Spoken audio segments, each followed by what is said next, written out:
ఇమాన్యుయల్ మీకు చాలా క్లోజ్ అంటే రీతు కంటే క్లోజ్, అంటే రీతుతో కూడా ఎలా ఉంటారు ఇమాన్యుయల్తో కూడా అలానే ఉంటారు. నామినేట్ చేసేటప్పుడు ఎందుకు అంత బాధ అనిపించింది? అంటే ఆయన చేసినవే మీరు చెప్తున్నారు కాబట్టి ఎందుకు అంత ఎమోషనల్ అంటే నా ఈవెన్ రీతుని చేసినప్పుడు కూడా నేను బాధపడ్డా. అవును.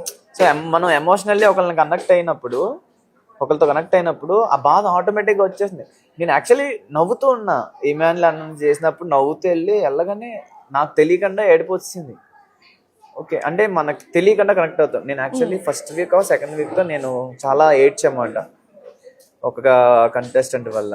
అప్పుడు ఇమాన్యుయల్ కూడా చెప్పొచ్చు కదా, ఇమాన్యుయల్ అన్న నన్ను దగ్గరికి తీసుకొని నీకు నేను ఉండరా, నువ్వు నా తమ్ముడివి అని చెప్పి నన్ను చాలా కేర్ చేసాడు. కనెక్ట్ అయిపోయా. అండ్ అన్న బాగా మాట్లాడతాడు. హౌస్ లో ఎవరు బాధపడినా ఆ బాధ నుంచి అంటే బాధలో ఉన్నప్పుడు ఎవరి మాటలు వింటే మనకు ప్లస్ అవుతుంది అండ్ ఎవరితో కనెక్ట్ అవుతుంది అంటే ఇమాన్యుయల్ అన్న బాగా మాట్లాడతాడు, మోటివేట్ చేస్తూ.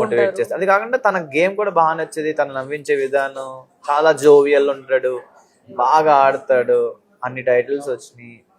అండ్ ఇమాన్యుయల్ అన్న ఏడ్స్తే నాకు ఏడుపు వస్తుంది, ఎందుకో తెలియదు. అంటే కొంతమంది ద వే వాళ్ళు స్టోరీ చెప్పే విధానం మనకి డైరెక్ట్ మైండ్లోకి కానీ హార్ట్లోకి కానీ వెళ్తాయి.